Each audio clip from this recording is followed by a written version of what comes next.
Hello everybody and welcome back to another video on the Currency Keeps channel. Today we're going to be talking about the Kennedy half dollar.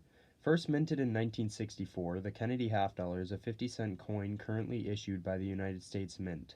Intended as a memorial to the assassinated 35th President of the United States, John F. Kennedy. It was authorized by Congress just over a month after his death. Use of existing works by Mint sculptor Gilroy Roberts and Frank Gasparo allowed dies to be prepared quickly, and striking of the new coins began in January 1964. The mass of the 1964 Kennedy half dollar is 12.50 grams. 1965 through 1970 is 11.50 grams, and the current Kennedy half dollar is 11.34 grams. The diameter is 30.6 millimeters, the thickness is 2.15 millimeters. In 1964, Kennedy half dollars were made from 90% silver and 10% copper. Beginning in 1965 and lasting through 1970, the U.S. Mint produced Kennedy half dollars with 40% silver that contained 0.1479 ounces of pure silver per coin. In 1971, silver was eliminated entirely from the coins and production increased, but the half dollar still only saw a minor increase in usage. A special design for the reverse of the half dollar was issued for the United States bicentennial and was struck in 1975 and 1976. The Mint struck silver proofs from 1992 to 2018, which were 90% fine silver, 0.402 troy ounces, and silver proofs since 2019, which are 99.9% silver, 0.37 troy ounces. The mint mark for the 1964 and the 1964 through 2014 commemorative gold issue can be located beneath where the eagle's claws grasp the olive branch on the reverse, and can be found above the date on the obverse for all other issues. Mint marks omitted on all coins from 1965 to 1967 and on Philadelphia mint mark issues before 1980.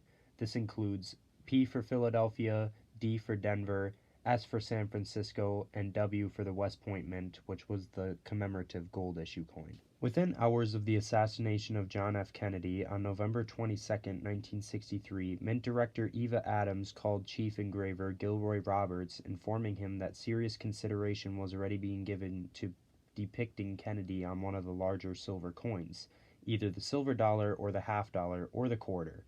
Adams called Roberts again on November 27th and authorized the project, stating that the late president's widow, Jacqueline Kennedy, preferred that it be depicted on the half dollar, replacing the previous design of Benjamin Franklin. Mrs. Kennedy's reasoning was that she didn't want to replace George Washington on the quarter. After the Mint produced trial strikes, Jacqueline and Robert F. Kennedy were invited to view them. Mrs. Kennedy viewed the designs favorably, but suggested that the hair be altered slightly. It was also suggested that a full or half figure of the president be used instead of the profile, but Roberts noted that there was not enough time to produce an entirely new design because of the project's time constraints, and also he believed the left profile would give a more attractive appearance. Congressional approval was required for any design change within 25 years of the last. In early December, Representative Henry Gonzalez introduced a bill for Kennedy to appear on the half dollar. The Treasury Department made the coins available to the public beginning on March 24, 1964. A line a block long formed at the department's windows in Washington to purchase the 70,000 coins initially allowed for public sale. Although the department limited sales to 40 per customer, by the end of the day the coins were gone, but the line had not shortened. Banks in Boston and Philadelphia quickly rationed supplies, but still sold out by noon. Sales in New York did not begin until the following day, and rationing was imposed there as well, to the begruntlement of the head of the coin department at Gimbel's, the largest dealer in the city, which had hoped to sell the coins at a premium. Shortly after the coin's release, the Denver Mint began receiving complaints that the new coin depicted a hammer and sickle at the bottom of Kennedy's truncated bust. In response, Roberts stated that the portion of the design in question was actually his monogram, a styled GR. Almost 430 million half dollars dated 1964 were struck, a sum greater than the total struck for circulation in the 16 years of Franklin half dollar series. These minting operations were rapidly depleting the treasury stock of silver. Prices for the metal were rising to such an extent that by early June, a dime contained 9.33 cents worth of silver at market prices.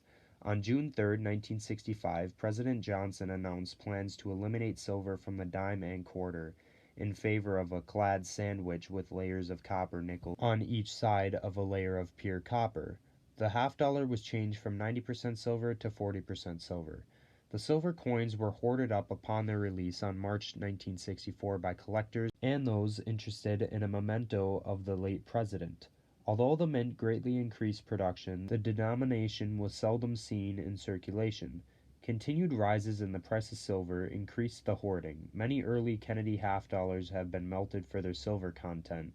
In 1971, silver was eliminated entirely from the coins and production was increased, but the half dollar still saw only a minor increase in usage. By the time silver was eliminated from the half dollar and the base metal coins were issued in 1971, it had rarely been seen in circulation for so long that some banks had eliminated the slot for the denomination from their machines. In 2014, a special 50th anniversary edition of the Kennedy half dollar was also struck in 99.99% gold. Even though supplies of circulating half dollars are readily available from most banks, their circulation is still limited. Production of Kennedy half dollars for general circulation ended in 2001, and from 2002 to 2022, Kennedy half dollars were struck to satisfy the demand for collectors, sold at a premium through the mint. In 2021, Kennedy half dollars began again to be produced for the general circulation. Another great coin of American history. That's all for today. If you enjoyed, be sure to like and catch us on the next video for some more currency you should keep.